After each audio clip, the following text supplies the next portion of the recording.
శ్రీ విష్ణు రూపాయ నమశివాయ.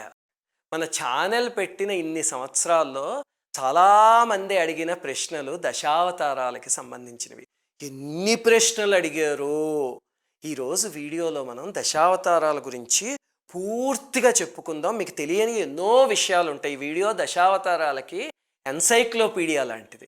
అందుకని కొంచెం పెద్ద వీడియో, ఒక 25 నిమిషాలు అరగంట పడుతుంది. ఓపిగ్గా చూడండి. మీరు ఒక ప్రవచనం ఎలా వింటారో అలా వింటే కనుక మీకు ఎన్నో విషయాలు తెలుస్తాయి. సరే, మొట్టమొదట జనాలు అడిగినవి బోలెడు ప్రశ్నలు ఉన్నాయి, కానీ మీకు ఒక 4-5 చెప్తాను, మీకు అర్థమవుతుంది ఎంత లాజికల్ ప్రశ్నలు. మొట్టమొదటి ప్రశ్న ఏమిటంటే, కూర్మావతారంలో దేవదానవులు ఇద్దరూ కలిసి క్షీరసాగరాన్ని మధించారు కదా. అందులో రాక్షసులకి అధిపతి ఎవరు?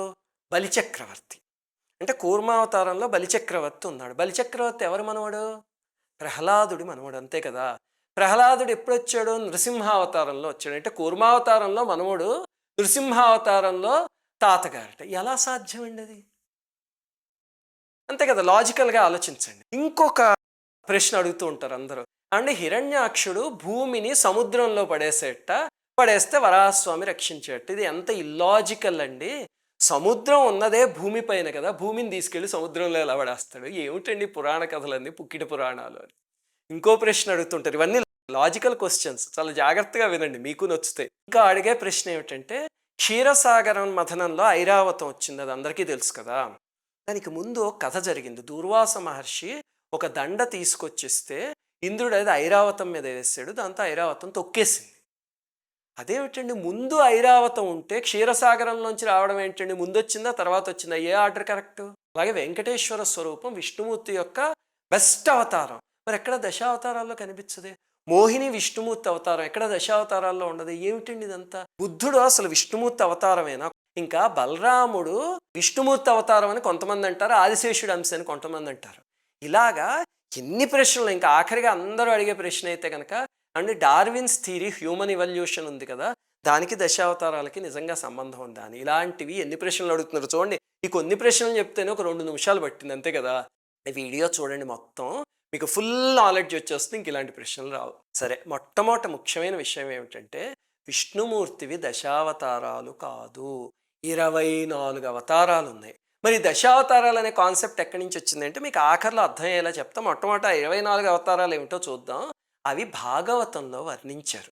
అలాగనే ఇప్పుడు నేను చెప్పేది కూడా వరుస క్రమం కాదు. అవతారాలు కూడా ఒక్కొక్కటి ఒక్కొక్క యుగంలో, ఒక్కొక్క కల్పంలో ఎప్పుడెప్పుడో జరిగినవి. మొట్టమొదటి మీకు ఆ పట్టిక చెప్తాను. చెప్పే ముందు చాలా జాగ్రత్తగా వినండి ఒక పాయింట్. ఇది అర్థమైతేనే మీకు అవతారాలు అర్థమవుతాయి. ఈ అవతారాలు అంటే విష్ణుమూర్తి ఏదో స్వరూపం తీసుకుని అలా కిందకు వచ్చేసాడు అనుకుంటాం, కాదు. ప్రకృతిలో ఒక ప్రిన్సిపుల్ ఉంటుంది. ఆ ప్రిన్సిపుల్ని ప్రూవ్ చేయడానికో లేకపోతే మనకు అందించడానికో ఆ స్వరూపం తీసుకొచ్చింది ఆ అవతారం. అంటే ఈ ప్రిన్సిపుల్స్ అన్నీ ప్రకృతిలో ముందే ఉన్నాయి, స్వామి అవి మనకు అందించడానికి వేరే వేరే అవతారాల్లో వచ్చారు. ఈ కాన్సెప్ట్ అర్థమైతే మీకు అప్పుడు అవతారాలు ఏమిటి అనేది అర్థమవుతాయి. సరే, ఇప్పుడు 24 అన్ని క్లుప్తంగా చెప్పుకుందాం. నేను ఈ వీడియోలో విస్తారంగా చెప్పను, అవి తర్వాత ఎప్పుడైనా చెప్తా, మీకు క్లుప్తంగా చెప్పేస్తా. మొట్టమొదటి అవతారం సనక సనందన సనత్కుమార సనత్సుజాతులు. వాళ్ళ 4 రూపంలో విష్ణుమూర్తి వచ్చారు. వాళ్ళు కౌమార దశలో వచ్చారంటే యౌవనం కన్నా ముందున్న దశ అన్నమాట. బ్రహ్మచర్యం అవలంబించారు. ఎందుకు ఆ అవతారం వచ్చిందండి? దుష్ట శిక్షణక అంటే కాదు.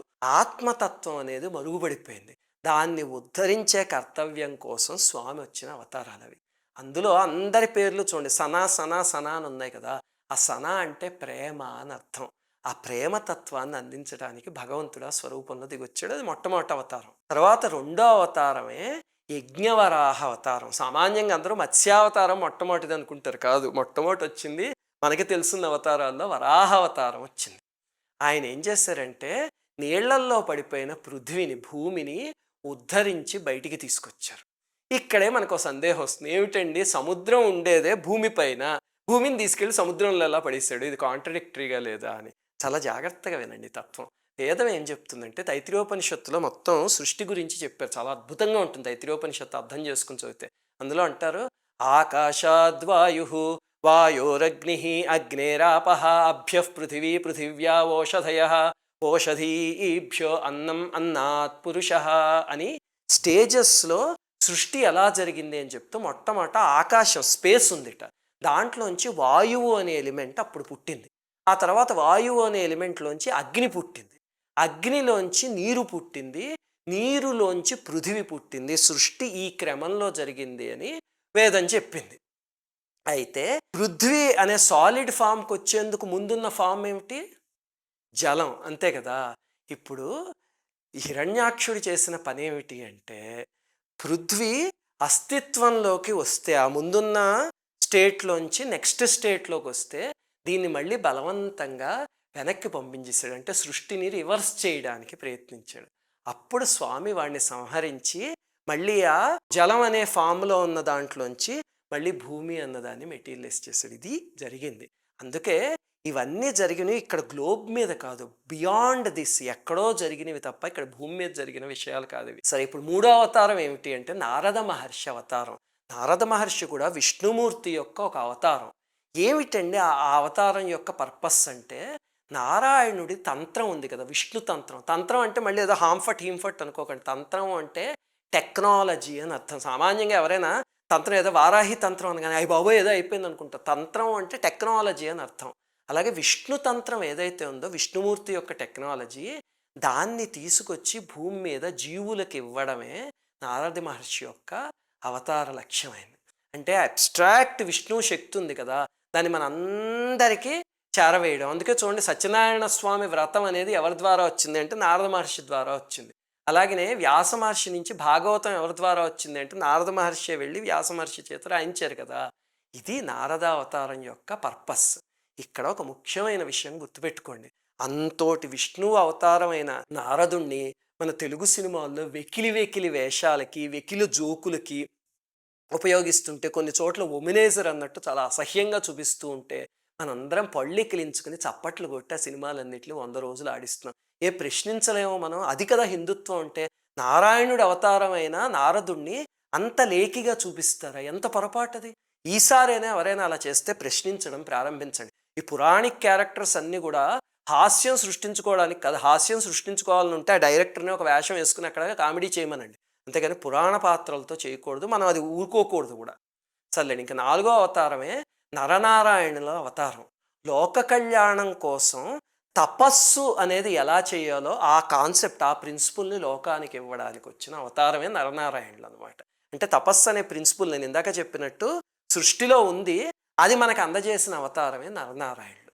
ఇంకా వాళ్ళ గురించి చాలా చెప్పుకోవాలి, కానీ నేను చెప్పినట్టు ఇది డీటెయిల్డ్ వీడియో తర్వాత చేసుకో. సరే, 5వ అవతారం ఏమిటి అంటే కపిల మహర్షి అవతారం. కర్దముడికి దేవహూతికి జన్మించాడు ఆ స్వామి. ఆ రూపంలో ఎందుకు వచ్చాడు నారాయణుడు అంటే, సాంఖ్యశాస్త్రం అనేది సృష్టిలో తత్వాల్ని బోధించడం. సృష్టిలో ఇన్ని తత్వాలు ఉన్నాయి కదా, ఆ బోధించే సాంఖ్యశాస్త్రం లుప్తమైపోయింది అప్పటికి. అందుకని ఈ స్వరూపంలో వచ్చి ఆ శాస్త్రాన్ని ఆసురి అనే ఒక బ్రాహ్మణుడికి అసలు కపిల మహర్షి బోధ వింటే మత్తిపోతుంది. మనకి జువాలజీలో ఎంబ్రియాలజీ అని ఉంటుంది కదా, అది డాక్టర్లు ఎంతో స్కానింగ్లు చేసి ఇవన్నీ చేసి ఆ పిండోత్పత్తి గురించి మనకి జువాలజీలో అక్కడ ఎక్స్ప్లెయిన్ చేస్తారు, అంతే కదా. ఇప్పుడు ఈ కపిల మహర్షి అవతారం కొన్ని లక్షల సంవత్సరాల క్రితం వచ్చింది. మీరు ఒక్కసారి భాగవతం తీసి చదవండి అని చెప్పింది. ఆ ఎంబ్రియాలజీ ఏ మోడర్న్ సైంటిస్టు చెప్పనంత గొప్పగా చెప్పారు. ఇంకా సైంటిస్టులు ఆ ఫామ్ ఎలా ఉందో స్కాన్ చేస్తారు. ఈయన బియాండ్ దట్ వెళ్ళి ఆత్మ అనేది ఎప్పుడు వచ్చి అందులో కూర్చుంటుంది ఆ పిండంలో, అవన్నీ కూడా చెప్పారు. అసలు మైండ్ బ్లోయింగ్ సైన్స్ అది. అది విష్ణు అవతారం వస్తే ఆ స్థాయిలో ఉంటుంది. ఇంకా 6వ అవతారం దత్తాత్రేయ స్వామి. అత్రి మహర్షికి అనసూయాదేవికి జన్మించారు.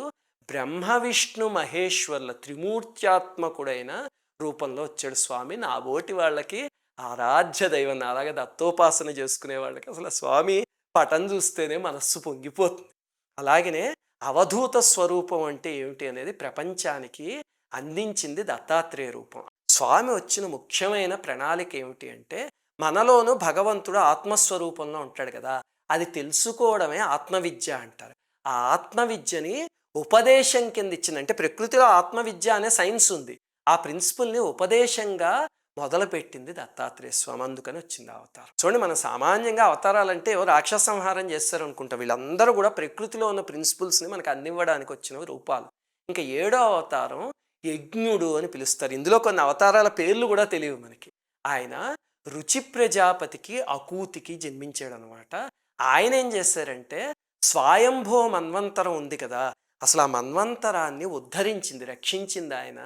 ఆయన చేసిన మెయిన్ పని ఏమిటి అంటే ప్రకృతిలో అప్పటిదాకా డివిజన్ ఆఫ్ టైం అనేది లేదు.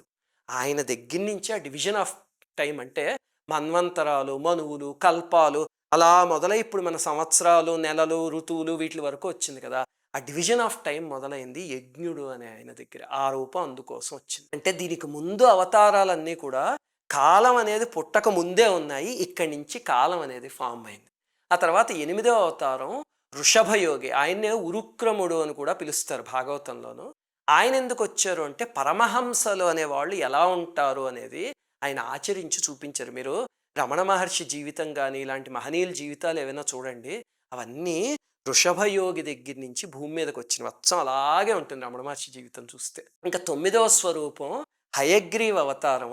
ప్రకృతిలో ఉన్న జ్ఞానం అనే ప్రిన్సిపుల్ని మనకు అందించడానికి వచ్చింది హయగ్రీవ స్వామి. గతంలో మీకు చాలా విస్తారంగా స్వామి గురించి చెప్పాను కాబట్టి ఇప్పుడు చెప్పట్లే. ఇంకా 10వ అవతారం ఏమిటి అంటే పృథు చక్రవర్తి అనే ఆ రూపంలో వచ్చారు స్వామి. వచ్చి భూమిని ఒక ఆవు కింద చేసి ఓషధులన్నిటిని ఆవు నుంచి పితికాడు ఆయన. అంటే భూమిపైన ఖనిజాలు, వృక్షాలు, ఈ పరిణామం ఇదంతా ప్రకృతిలో అక్కడి నుంచి ప్రారంభమైంది. దీనికి ముందు గ్రహశక్తులు ఉన్నాయి కానీ గ్రహ గోళాలు లేవు. మనం కొన్నిసార్లు గ్రహాలకు సంబంధించి చంద్రుడు నవ్వాడు, సూర్యుడు ఇలా చేస్తాడు అంటే ఏమిటండి చంద్రుడు ఎక్కడ నవ్వుతాడు, మూన్ అనుకుంటాం. ఆ గోళాలు అవన్నీ కూడా దీని తర్వాత ఫామ్ అయ్యాయి. దీనికి ముందు గ్రహశక్తులన్నీ శక్తుల రూపంలోనే ఉండేవి. అందుకే పృథు అంటే అర్థము వృద్ధి పొందించేవాడు అని. ఇంకా 11వ అవతారం ఏమిటి అంటే మనం ఎప్పుడు మొట్టమొదటి అవతారం అనుకునేది ఏమిటది, మత్స్యావతారం. చాక్షుషి మన్వంతరంలో చివర్లో భూమి మొత్తం జలమయం అయిపోతుంది. ఇందాక నేను చెప్పాను కదా, భూమికి ముందున్న ఫేజ్ జలం అనేది, ఆ తర్వాత దాని నుంచి భూమి అనేది వస్తుంది. మళ్ళీ ప్రళయం వచ్చినప్పుడు ఆ ముందు ఫేజ్లోకి ఇంకా ముందు ఫేజ్లోకి అలా వెళ్ళిపోతుంది.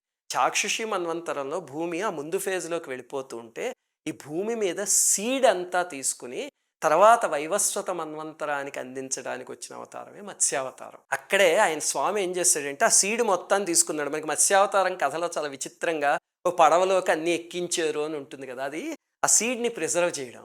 అలాగనే వేద విద్యని నాశనం చేసి అసురుణ్ణి సంహరించాడు. అదేమిటండి అంటే వేదం అనేది సృష్టి యొక్క మాన్యువల్. అది కూడా ఒక ఆసురి శక్తికి చిక్కితే మళ్ళీ బయటికి తీసుకొచ్చాడు అనమాట స్వామి. అది ఇది 11వ అవతారం, మొదటిది కాదు. ఇంకా 12వది కూర్మావతారం. దేవదానవులు క్షీరసాగరం చేస్తే మందరం మునిగిపోతుంటే స్వామి వీపు మీద మోసాడు. ఆ సమయంలోనే ఇంకొక 2 అవతారాలు కూడా వచ్చాయి కూర్మావతారంతో పాటు. అవి ఏమిటో చెప్తాను మీకు. కాకపోతే అందరూ అడిగే ప్రశ్నకి ఇప్పుడు సమాధానం చెప్పుకుందాం. ఇందాక నేను చెప్పాను కదా, దుర్వాస మహర్షి దండిస్తే ఇంద్రుడు ఐరావతం మీద వేస్తే తొక్కేసిందిట. అందుకని క్షీరసాగర మథనం చేశారు, ఇంద్రుడి సంపద అంతా కోల్పోయాడు అని. అప్పుడు మళ్ళీ ఐరావతం వచ్చింది. ఏమిటండి రెండిటికి ఎక్కడైనా పొంతన ఉందా అంటే గుర్తుపెట్టుకోండి, దానికి ముందే అప్సరసలు, లక్ష్మీదేవి, చంద్రుడు, ఐరావతం అన్నీ ఉన్నాయి. కానీ ఇంద్రుడు అహంకారంతో చేసిన తప్పు వల్ల అవన్నీ అవ్యక్తంలోకి వెళ్ళిపోయాయి. లక్ష్మీదేవి కూడా కనిపించకుండా వెళ్ళిపోయింది. అప్పుడు బుద్ధి వచ్చి మళ్ళీ క్షీరసాగర మథనం చేసి కష్టపడితే అప్పుడు అవన్నీ మళ్ళీ వ్యక్తంలోకి వచ్చాయి. అందుకే ఆ కథల్లో మీకు అలా అనిపిస్తాయి. ఇదేమిటండి కాంట్రడిక్టరీగా ఉంది కదా అనుకోకూడదు. అర్థం చేసుకుంటే ఆ తత్వం అప్పుడు తెలుస్తుంది. సరే, ఇంకా అవతారం ఈ క్షీరసాగర మథనం అప్పుడే ధన్వంతరి అనే అవతారంలో స్వామి వచ్చాడు. వచ్చి ధన్వంతరి ఎందుకు వచ్చింది అంటే ప్రిన్సిపల్ ఒకటేమో మన అమృత పాత్రతో వచ్చాడు స్వామి అనుకుంటాం, ఆయుర్వేదాన్ని ఇచ్చాడు అని. ప్రకృతిలో ఒక ప్రిన్సిపల్ ఉంది. ఏమిటి అంటే ప్రాణము, దేహము అవి ప్రకృతితో ఎలా సింక్లో ఉండాలి అనేది. ఆ నాలెడ్జ్ అందించడానికే స్వామి వచ్చాడు. ఈ అవతారాలన్నీ కూడా ప్రకృతిలో ఉన్న ప్రిన్సిపల్స్ని మనకు అందించడానికి వచ్చాయి. దేహాన్ని, ప్రాణాన్ని నిలబెట్టే ప్రిన్సిపల్స్ అన్నీ సృష్టిలో ఉన్న వాటినే ఆయుర్వేదం అనే రూపంలో ఆయన అందించాడు. ఆ తరువాత అవతారం ఏమిటి అంటే అమృతాన్ని పంచిన జగన్మోహిని అవతారం. శ్రీ మహావిష్ణువు ఎంతో ఆకర్షణమైనది, జగత్తు మొత్తాన్ని మోహించే స్వరూపాన్ని తీసుకొచ్చారు కదా. అది ఎందుకు ఆ స్వరూపంలో వచ్చారంటే మామూలుగా మనకి తెలుసు అమృతం పంచడానికి వచ్చారు అని. అది కాకుండా సృష్టిలో స్త్రీ పురుషుల మధ్య ఆకర్షణ అనే ప్రిన్సిపుల్ ఉంది. ఆ ప్రిన్సిపుల్ని కిందకి తీసుకొచ్చిన స్వరూపం జగన్మోహిని అవతారం. ఇంకా 15వ స్వరూపం ఏంటంటే నారసింహ స్వరూపం. అదెందుకు వచ్చిందండి ఆ స్వరూపం అంటే సృష్టిలో ఒక బలహీనత కూడా ఉంది. ఏమిటంటే నేనే గొప్ప, అందరూ నన్నే అనుసరించాలి అనే రాక్షస ప్రవృత్తి. అలాంటిది ఒక దుర్మార్గుడికి వచ్చింది. వస్తే స్వామి స్వరూపంలో వచ్చి దాన్ని బద్దలగొట్టి అప్పుడు నృసింహస్వామి కింద ప్రకటితమయ్యాడు. ఆ తర్వాత 16వ అవతారం, ఇది చాలామందికి తెలియదు, జాగ్రత్తగా వినండి. మూలావతారం అని పిలుస్తారు. ఏమిటండి అది? విష్ణుమూర్తి అంటే అర్థం ఏమిటి అంటే, మనం అనుకుంటాం శంఖచక్ర గదా పద్మాలు అని, అది మనకి భౌతికంగా కనిపించే రూపం. కానీ విష్ణుమూర్తి అనేది ప్రకృతిలో ఒక ప్రిన్సిపల్. అదే విష్ణు సహస్రనామంలో ఫస్ట్ చెప్పేది విశ్వం విష్ణు అని. అంటే విశ్వవ్యాప్తమైన కాస్మిక్ ఎనర్జీ ఏదైతే ఉందో దాన్ని విష్ణువు అంటారు. ఆ ఎనర్జీ ఎక్కడైనా ఉంటుంది. ఇప్పుడు మనం ఇక్కడ నించుంటే ఇక్కడ కూడా విష్ణు అనేది ఉంటుంది, మనం తెలుసుకోవాలంతే. అయితే స్వామి ఏం చేశాడంటే ఆ ప్రిన్సిపుల్ని నిరూపించడం కోసం శ్రీహరి అని తన యథారూపంతో ఒక అవతారం కింద దిగొచ్చేసాడు. ఎప్పుడు వచ్చాడు అంటే, గజేంద్రుడిని పాపం మొసలి పట్టుకుంటే గజేంద్రుడు పాహీ పాహీ అని అరిస్తే వైకుంఠం నుంచి స్వామి దిగొచ్చాడు కదా, ఆ అవతారాన్ని మూలావతారం అని పిలుస్తారు. ఇది 16వది. ఇంకా 17వ అవతారం వామనుడి అవతారం. ఇది మనందరికీ తెలుసుందే. బలిచక్రవర్తి ముల్లోకాల్ని ఆక్రమించేస్తే వామనమూర్తి ముల్లోకాల్ని 3 పాదాలతో కొలిచాడు. అవే భూలోక, భువర్లోక, సువర్లోకాలు. అంటే కొంచెం లాజికల్గా ఆలోచించండి, సైన్స్ చదువుకుందాం మనం. ఎవరైనా ఎంత పెద్దది ఎదిగినా పాదంతో ఒక లోకం మొత్తాన్ని కొలిచేయగలరా అండి? ఏమిటి అసలు అది అంటే, చాలా జాగ్రత్తగా వినండి.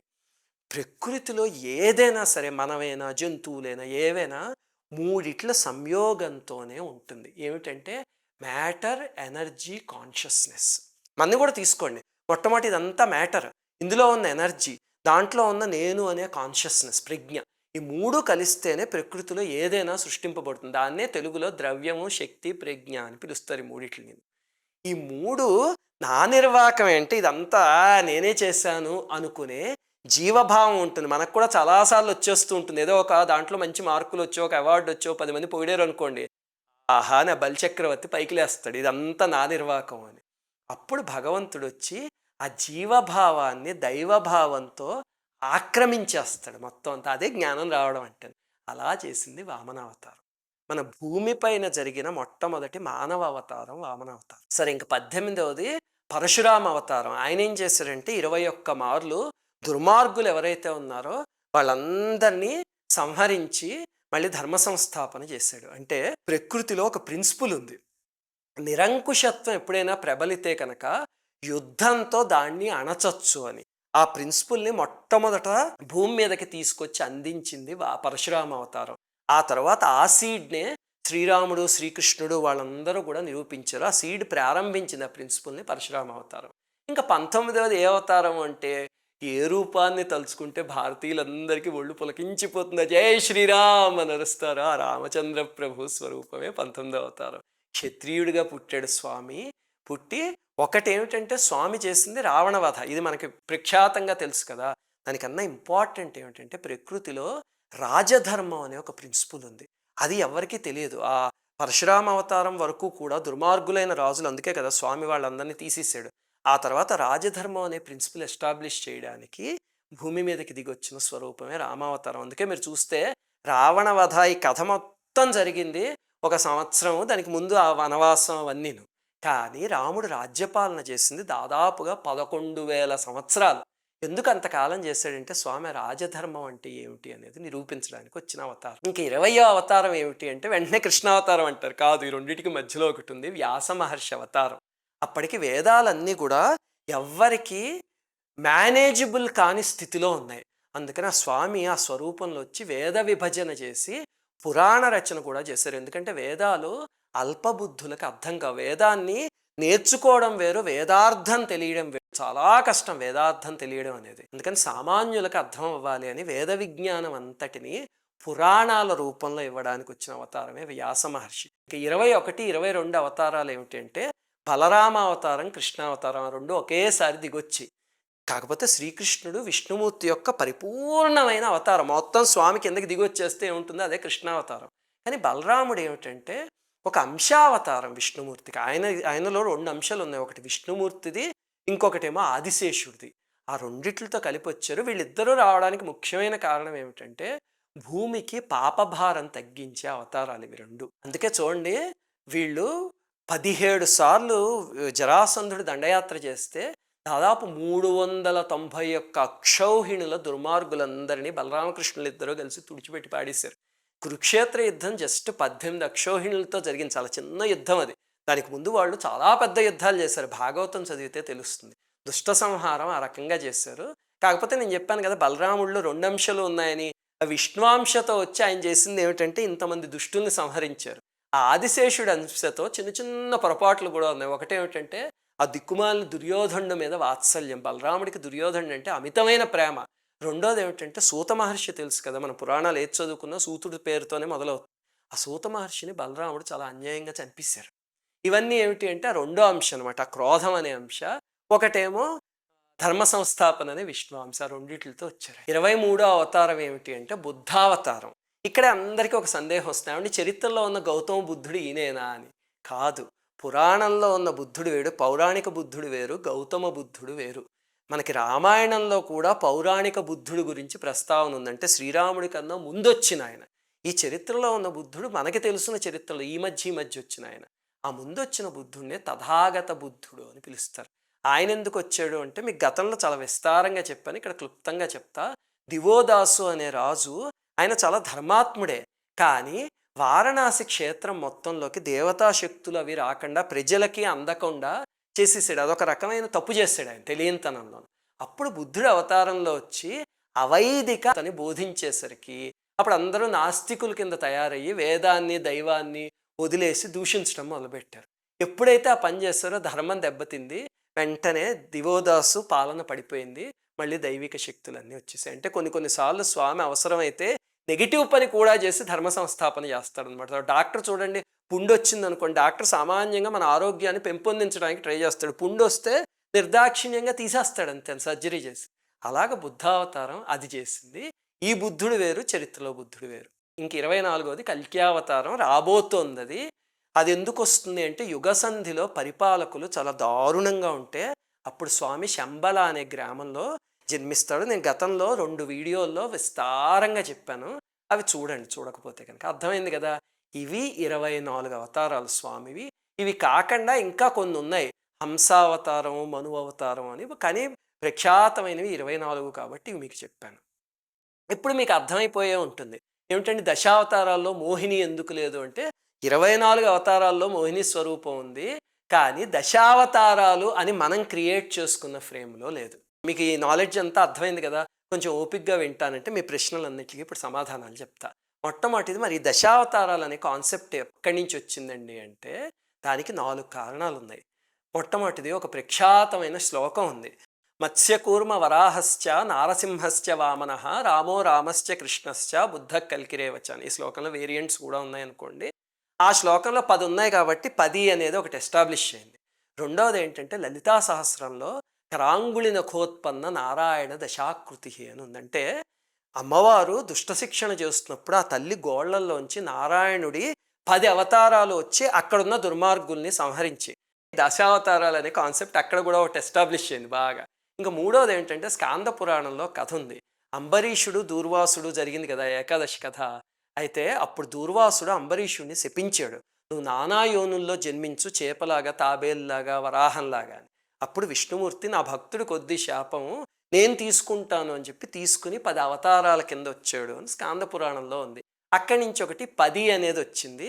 ఇంకా 4వది ముఖ్యంగా ఏమిటంటే రాబోయే కల్క్యావతారాన్ని పక్కన పెడితే కనుక ఆ మిగతా 9 అవతారాలకి 9 గ్రహాలకి సంబంధం ఉంది. అందులో ఒక్కొక్క స్వరూపాన్ని, అంటే కూర్మావతారాన్ని ఆరాధిస్తే ఒక గ్రహాన్ని అనుకూలింపజేస్తుంది, నృసింహావతారం ఒక గ్రహాన్ని అనుకూలింపజేస్తుంది. అదొక కాన్సెప్ట్. మీకు ఎప్పుడైనా కావాలంటే ఇంకో షార్ట్ వీడియోలో చెప్తాను అది. అలాగా ఒక కాన్సెప్ట్ ఉంది, దానివల్ల 10 వచ్చింది. అందువల్ల ఈ 10 అనే ఫామ్ వచ్చింది తప్ప విష్ణుమూర్తి 10 అవతారాలు కాదు, 24 అవతారాలు. అలాగనే మన అవతారం అంటే సామాన్యంగా అనుకునే తప్పు ఒకటి ఉంది, ఏమిటంటే అవి సీక్వెన్షియల్ ఆర్డర్లో ఒక అవతారం వస్తుంది, ఆ అవతారం వెళ్ళిపోయాక తర్వాత ఇంకొకటి వస్తుంది అలా అనుకుంటాం. కాదు, ఈ అవతారాలన్నీ కూడా నేను ఇందాక చెప్పినట్టు ప్రకృతిలో ఉన్న శక్తులు. అవన్నీ ఎప్పటి నుంచో ఉన్నాయి, అవతారాలు దిగొచ్చినప్పుడు ఉన్నాయి, ఇప్పటికి కూడా ఉన్నాయి. అందుకే నరసింహస్వామి, వరాహస్వామి, కృష్ణుడు వాళ్ళందరూ ఈరోజు తలుచుకున్నా సరే వస్తారు కిందకి. కాకపోతే రాముడు, కృష్ణుడు, కల్కి అవతారాలు ఇలాంటివి మానవ స్వరూపాల్లో కిందకు వచ్చాయి కాబట్టి దేహం విడిచినట్టుగా చూపించారు వాళ్ళు. నృసింహావతారం, వరాహావతారం అన్నీ మానవ స్వరూపంలో రాలే, వేరే భూమికలో జరిగాయి. అందుకనే వాటికి శరీరం విడిచిపెట్టడం అనేది ఉండదు. ఆ వెలుగు మాత్రం ముందు నుంచి ఉంది, ఇప్పటికీ అలాగనే ఉంటుంది. మీకు అసలు ఈ అవతారాలు అర్థం కావాలంటే ఒక ఎగ్జాంపుల్ చెప్తా, చాలా జాగ్రత్తగా వినండి. ఏమిటంటే ఒక పెద్ద నది ఉంది, ఆ నది నిండా నీళ్లున్నాయి. అది భగవత్ స్వరూపం అనుకోండి, భగవంతుడి యొక్క ప్రేమ శక్తితో అనుకోండి. మనం పొలాలు లాంటి వాళ్ళం, చిన్న చిన్న పొలాలు, మనకు ఆ నీళ్ళు అందట్లేదు. ఈ పొలం నది దగ్గరికి వెళ్ళగలదా? వెళ్ళలేదు. ఇలా అప్పుడు ఏమవుతుంది, మధ్యలో ఒక కాలువ ఏర్పడుతుంది, పంట కాలువ అంటారు కదా. ఆ కాలువ ద్వారా నీళ్ళు వచ్చి నది దగ్గరికి వెళ్ళలేని పొలాలన్నిటికి నీళ్లు సప్లై అవుతాయి, అంతేనా? అలాగే శ్రీ మహావిష్ణువు పరమేశ్వరుడు ఎవరో ఒకళ్ళని తీసుకుంటే వాళ్ళు ఆ తత్వంలో ఉన్నప్పుడు మనం అక్కడికి చేరుకోలేము. ఆ తత్వాన్ని మనకి చేర్పించటానికి కాలువల్లాంటివి అవతారాలు. అంటే మన మీద కారుణ్యంతో మనకు ఆ నీరు అందివ్వాలి అని భగవంతుడు మన దాకా వచ్చిందే అవతారం. ఇప్పుడు ఆలోచించండి, 2 కాలువలు ఇలా వస్తున్నాయి నది నుంచి, ఆ 2 కలిసే అవకాశం ఉందా? అలాగనే పరశురాముడు రాముడిని కలవడం, కృష్ణుడిని కలవడం అన్నీ అలా జరిగే సీక్వెన్షియల్ కాదు ఇవన్నీ. ఇంకా మీరు అడిగే ఇంకో ప్రశ్న, వెంకటేశ్వర స్వామి అవతారంలో ఎందుకు లేడు అని. గుర్తుపెట్టుకోండి, వెంకటేశ్వర స్వామి అవతారం కాదు, విష్ణుమూర్తే కిందకి దిగొచ్చాడు. అందుకే ఆయన అవతారంలో ధర్మ సంస్థాపనలు, బోధలు అలాంటివి ఏవి ఉండవు. ఆ విగ్రహ రూపంలో, అర్చామూర్తి రూపంలో ఉంటూ మౌనంగా మన అనుగ్రహిస్తూ ఉంటాడు. ఇంకా మీకు తేలిగ్గా అర్థం అవడానికి ఉదాహరణ చెప్తా. ఇందాక విష్ణుమూర్తి తత్వం అనేది ఒక పెద్ద నది అయితే, ఈ అవతారాలన్నీ కాలువలు మన దగ్గరికి రావడానికి అని చెప్పాను కదా. వెంకటేశ్వర స్వామి ఏమిటంటే ఆ నదికి తీసిన ఫోటోలు అంట ఆయన. అర్థమైంది కదా, అందుకని ఈ అవతారాల్లో లేరు. ఈ ఎగ్జాంపుల్తో మీకు తేలిగ్గా అర్థమైపోయి ఉంటుంది. ఆయన నది ఒక్కటే, 2 ఒకే రూపానికి 2 కాపీస్ అంతే. ఇంకా ఆఖరిలో కూర్మావతారంలో బలి చక్రవర్తి ఉన్నాడు, కానీ నరసింహావతారంలో పుట్టిన ప్రహ్లాదుడికి మనవుడు.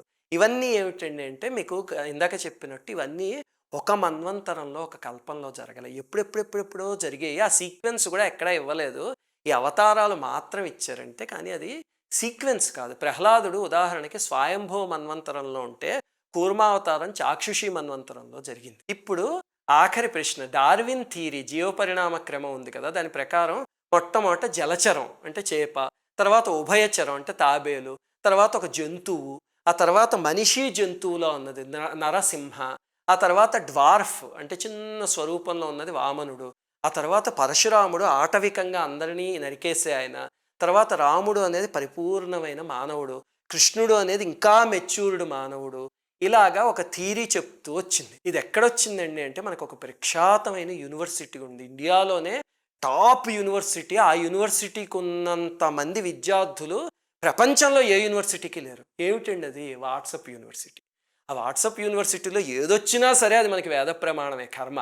అలాగే ఎవడో పుట్టించాడు. వామనుడు డ్వార్ఫ్ ఏమిటండి, ఆయన మరుగుజ్జ, ఏదో పుట్టించారంతే. వామనుడు వటు స్వరూపంలో వచ్చాడు, ఆయన డ్వార్ఫ్ కాదు. అలాగే పరశురాముడు ఆటవికుడు ఏం కాదు, ఆయన అప్పుడు ధర్మ సంస్థాపన అవసరం కాబట్టే ఆయన చేశాడు. అందుకని ఆ థీరీ పక్కన పెట్టండి, అది ఎవరో సరదాగా సృష్టించారు, చదువుకోవడానికి బాగానే ఉంటే చదువుకోండి అంతే. ఆఖరిగా ఒక కాన్సెప్ట్ మాత్రం చెప్తాం, మీకు చాలామంది అడుగుతూ ఉంటారు. మత్స్య కూర్మ వరాహ నారసింహ వామన ఇవన్నీ ఈ జీవుడు కడుపులో పడ్డానికి దానికి ఏమన్నా సంబంధం ఉందా అంటే, ఒక రకంగా ఆలోచిస్తే కనుక ఇవన్నీ సృష్టిలో జరిగిన అవతారాలు అయితే, ఎప్పుడు మన లోపల కూడా ఒక సృష్టి ఉంది, అక్కడ కూడా ఇలాంటివే జరుగుతూ ఉంటాయి. ఒక్కసారి ఆలోచించండి, మత్స్యావతారం అంటే సన్నగా పాక్కుంటూ వెళ్ళే ఒక చేప, తండ్రిలో ప్రవేశించిన ప్రాణశక్తి శుక్రకణం అనే నావ ద్వారా అలా తల్లి దగ్గరికి వచ్చి, ఆ వచ్చేటప్పుడు తన పూర్వ సృష్టి యొక్క జ్ఞానాన్నే మోసుకుని జీవుడు ఇక్కడికి వస్తాడు కదా. అదే ఒక రకంగా ఆలోచిస్తే మత్స్యావతారం. ఆ కణమే లోపలికి వచ్చిన తర్వాత ఘనీభవించి ఒక చిన్న బుడగలా ఏర్పడుతుంది. ఇలాగా మీరు ఎంబ్రియాలజీ చూస్తే కనుక ఒక చిన్న బుడగ, దానికి ఒక చిన్న తల, దాని తర్వాత ఒక చిన్న వెన్నుపూస, ఒక డిప్ప, ఇవన్నీ మనం ఆలోచిస్తే కూర్మావతారం. వీటినే జగద్వ్యాపకమైన అవతారాలు అని ఎందుకంటారంటే, జగత్తులో ప్రతి జీవిలోనూ ఇలాంటివే జరుగుతాయి కనుక. ఆ తర్వాత జీవుడు ప్రసవ వేదన సమయంలో ఉక్కిరిబిక్కిరైపోయి దైవాన్ని, స్వామి నన్ను బయటికి తీసుకురా అని వేడుకుంటాడు. ఇది పురాణంలో చాలా చోట్ల చెప్పారు. ఆ తర్వాత మావి పట్టుకుని చీల్చుకొని భూమి మీద పడి శ్వాస తీర్చుకుని హమ్మయ్య అని ఊపిరి పీలుస్తాడు. ఇదంతా ఏమిటి అంటే గజేంద్ర మోక్షంలో వర్ణించింది.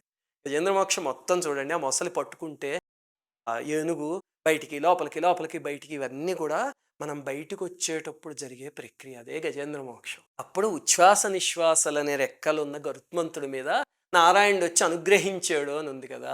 అదేమిటంటే మనకి ఊపిరిచ్చి అనుగ్రహించటం. ఆ తర్వాత కిందకి పడొస్తాడు కదా, అది వామనావతారం అన్నమాట. ఇవన్నీ తల్లి గర్భంలో జరుగుతాయి. అందుకే వామనావతారాన్ని భూమి మీద జరిగిన మొట్టమొదటి అవతారం అని పిలుస్తారు. ఇవి దశావతారాల గురించి చాలా పెద్ద వీడియో అయింది, కానీ మీరు అందరూ ఎప్పటి నుంచో అడుగుతున్న ప్రశ్నలన్నిటికీ సమాధానం వచ్చేసి ఉంటుంది, అంతేనా? ఈ పవిత్రమైన మార్గశిర మాసంలో అందరూ వినాలి ముక్కోటి ఏకాదశి సమయంలో అని చెప్పి ఇంతసేపు ఓపికగా చేసిన వీడియో. శ్రీమాత్రే నమః. అందరికీ నమస్కారం. మన ఆధ్యాత్మిక వీడియోల్ని 3 ఛానల్స్గా విభజించాం. 3 ఛానల్స్కి సబ్స్క్రైబ్ చేసుకొని పక్కనే ఉన్న బెల్ ఐకాన్ని క్లిక్ చేయండి.